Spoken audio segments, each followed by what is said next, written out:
राम राम जी सारे भाइयों ने। उम्मीद करूँगा सारे ठीक ठाक होंगे। तो भैया आज हम बात करेंगे जो ट्रैक्टर 15 साल जिन ट्रैक्टर चालदान हो गए हैं उनका क्या समाधान होगा और उनका ट्रैक्टर का हमने क्यों कर उनकी सेफ्टी रखनी है। बहुत से भैया कमेंट भी आवे हैं, फ़ोन भी आवे हैं, भाई साहब जो पुराने ट्रैक्टर हो गए हैं जो आरसी का निकल वो आ गए हैं या फिर जो निकल गए हैं मतलब जिन्हें 2-4 महीने ऊपर हो गए हैं निकले आने साल भर ऊपर हो गया है उनका क्या इलाज होगा। वो स्क्रैप में जाओगे चलावा नहीं चलावा भाई कितने एक्सीडेंट वगैरह हो गया तो फिर उनका क्या इलाज होगा क्योंकि उनका बीमा कटना बंद हो जाए। सरकार के नियम के अधीन वो ट्रैक्टर आप सड़क पर नहीं चला सकते। सरकार तो ये बोलती है कि आप उसने खेत में भी नहीं चला सकते, लेकिन हम उनका समाधान की जो आज बात करेंगे जित तक मन है जितना भी ज्ञान है मैं आपके साथ शेयर करूँगा। और वीडियो सही लग गया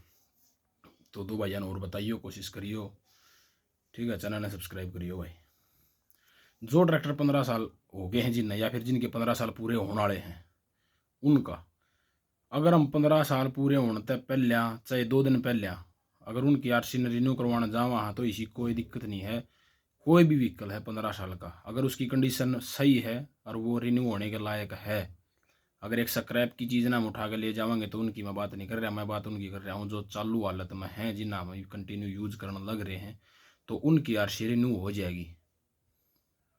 आप आरटी ऑफिस जाओ अपनी तहसील में या फिर किसी दलाल वगैरह से बात करो तो ऐसा नहीं है कि उनकी वैलिडिटी नहीं बढ़ेगी, उनकी वैलिडिटी बिल्कुल गारंटी के साथ उनकी वैलिडिटी बढ़ेगी। हाँ, कंडीशन देख कर बढ़ेगी, 6 महीने बच सके है, 2 साल बच सके है, 5 साल भी बच सके है। और आरसी अगर वैलिड रह गई तो आप उसका इंश्योरेंस भी करा सको हो, कल ना कोई एक्सीडेंट वगैरह हो जाए तो उसका भी समाधान हो जाएगा। अदरवाइज जो भाई ये बोल रहे हैं कुछ नहीं आरसी तो उतर गया तो एफिडेविट दे देंगे ये दे देंगे, आपने आगे बेच दिया आपने एफिडेविट देगा गलती दे दिया अगला ने फिर एफिडेविट देगा गलती दे दिया, बाई चांस अगर उसका ऐसा हो गया कुछ तो जिन भाई कमेंट या फोन आवे हैं भाई इनका क्या इलाज होगा तो कंडीशन में देख के मैं आपको बता दूं कि कंडीशन के अकॉर्डिंग आरटीओ ने चेक करेंगे वो उनके अगर नॉलेज में जितना को ठीक लगे उसके हिसाब से उनकी पासिंग हो जाएगी। ऐसी कोई दिक्कत नहीं है। वो डीजल का नहीं वो पेट्रोल का भी व्हीकल हो सका है, मतलब जिसका जितना टाइम है। कोई 10 साल का व्हीकल है तो 10 साल के बाद उसका क्या होगा, 15 साल के बाद क्या होगा, उसका सभी का समाधान के लिए वीडियो है। तो इसका ये समाधान है भाई अपने आरसी ने लेकर जाओ अपने व्हीकल ने लेकर जाओ वहाँ चेक करवाओ तो उसकी वैलिडिटी बढ़ जाएगी। रही बात जो भाई एफिडेविट में बिलीव करते हैं, एफिडेविट किस चीज़ के लिए होता है, अगर आपने कोई व्हीकल बेच दिया तो आरसी या उसकी एनओसी या फिर जिस बंदे को आपने बेचा है उसका नाम उतरण में जो भी 10-5 दिन का टाइम लगे है, क्योंकि भीड़ भड़ाका इतना है आज की दुनिया में कि एक्सीडेंट वगैरह होते हैं, हादसे होते हो कोई टाइम नहीं लगता। तो एफिडेविट तो इस चीज़ के लिए जाता है जब तक वैलिड होता है, मतलब महीने 2 महीने के लिए 3 महीने के लिए माना जाता है जहाँ तक मेरी नॉलेज है कि 3 महीने के लिए ही वैलिड है कोई भी एफिडेविट है व्हीकल का। तो आपने बेच दिया आपने एफिडेविट दे दिया उसका अगला ने बेच दिया फिर एफिडेविट दे दिया, जिस दिन उस ट्रैक्टर पर या उस व्हीकल पर हादसा हो गया और कोई मानस अगर एक्सीडेंट में मारा जाता है किसी की डेथ हो जाती है तो बीमा कंपनी जो होगी वो चाहे व्हीकल के बीमा ही कंपनी है चाहे कोई बंदा मर जाए अगर उस बंदे का भी इंश्योरेंस है तो वो बीमा कंपनी आपको क्लेम करेगी ना कि उसको जिसने उसको वो ट्रैक्टर बेचा है, क्योंकि वो सीधा सीधा इंजन नंबर चेसी नंबर से आरसी से पता लगाएगी भाई किसके नाम ये व्हीकल है। वो सीधी जो नुकसान बनेगा जो टीका लगेगा वो आपका लगेगा, ठीक है। आप बेच कर एफिडेविट देगा इतना खुश मत होया करो क्योंकि आप थोड़े से बाहर निकलो, बाहर की ज्ञान होना भी जरूरी है थोड़ा सा। ऐसा है भाई आपने एफिडेविट दिया था तो ये नहीं है कि उसका मालिक वो बन गया, उसका मालिक वो एक भाईचारे की तरफ से बनाया। सरकार की अगर नॉलेज में उसका वो मालिक बन गया एफिडेविट था वो सिर्फ 3 महीने के लिए ही बनाया है ना कि लाइफ टाइम के लिए। जिस दिन उस ट्रैक्टर पर कोई बंदा एक्सपायर हो गया या उसका किसी एक्सीडेंटल हो गया तो सबसे बड़ी और मेन बात तो ये है कि अगर आपका व्हीकल आरसी में वैलिड नहीं है तो सुपरदारी तक नहीं होगी। ऐसा रूल रेगुलेशन में भी लागू हो गया है हरियाणा में। कोई बाहर का बंदा अगर मेरे को देख रहा है तो उसका मेरे को ज्ञान नहीं है, हरियाणा में ऐसा हो गया है अगर आपका व्हीकल 15 साल से ऊपर या फिर 10 साल से ऊपर जो उसकी वैलिडिटी थी आरसी में अगर उस आरसी से निकल चुका है उसकी वैलिडिटी खत्म हो गई है तो सरकार की नज़र में वो एक स्क्रैप हो गया है। और अगर उसका हादसा अगर उस व्हीकल का कोई हादसा हो जाता है और वो व्हीकल पकड़ा जावा है तो उसमें आप उसकी सुपरदारी नहीं करवा सकते, मतलब वो व्हीकल आपका छुटेगा नहीं।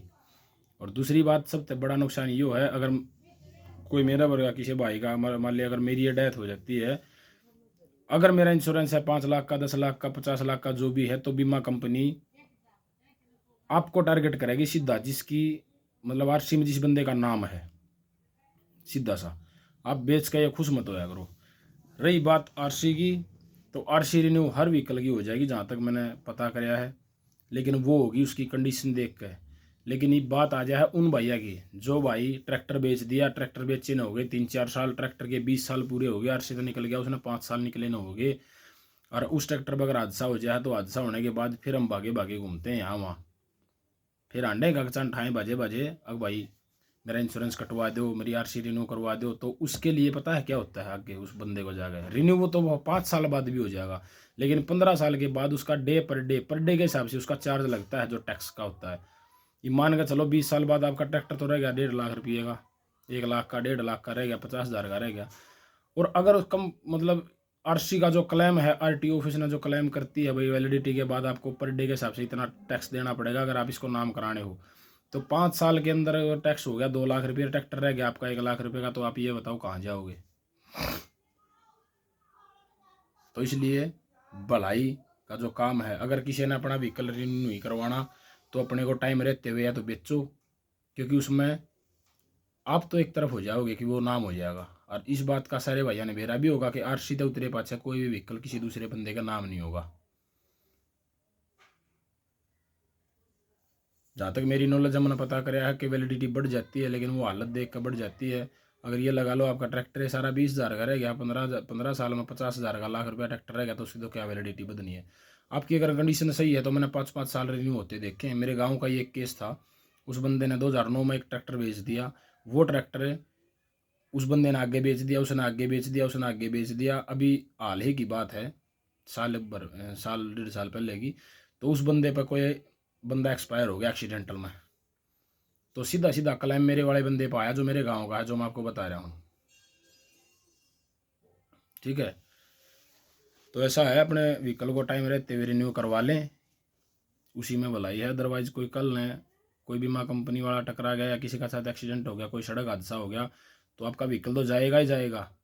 और रही बात, अगर बहुत से भाई रोड में न्यू भी कह दे हैं हम पैसा नहीं देंगे बीमा कंपनी को, तो ऐसा कुछ नहीं है, क्योंकि हमारे डॉक्यूमेंट गवर्नमेंट ने इस तरीके से बना दिए हैं कि बंदे का एक आधार कार्ड काफ़ी है उसका पूरा डाटा लेने के लिए, उसके पास कितनी ज़मीन है, क्या सालाना इनकम है, ठीक है, क्या नाम पता है, कहाँ की ज़मीन है, कितने उसके ऊपर लोन चल रहे हैं, कितने उसने क्लियर कर दिए, क्या उसके नाम कृषि कार्ड है, मतलब A to Z डाटा हमारा आधार कार्ड से लिंक हो चुका है, हमारा मोबाइल नंबर तक भी उसके साथ अटैच हो चुका है। तो जो भाई मतलब हर एक आदमी की अलग अलग सोच है, दो भाई ये सोचते हैं कि मैं बीमा कंपनी को क्लेम ही नहीं दूंगा, मैं तो पल्ला झाड़ दूंगा, तो ऐसा कुछ नहीं है। अगर आप पल्ला झाड़ते हुए नजर आए कंपनी ने, तो आपकी ज़मीन उस केस में इन्वॉल्व कर दी जाएगी, मतलब जोड़ दी जाएगी, आपकी ज़मीन पर गवर्नमेंट कब्जा भी कर सकती है।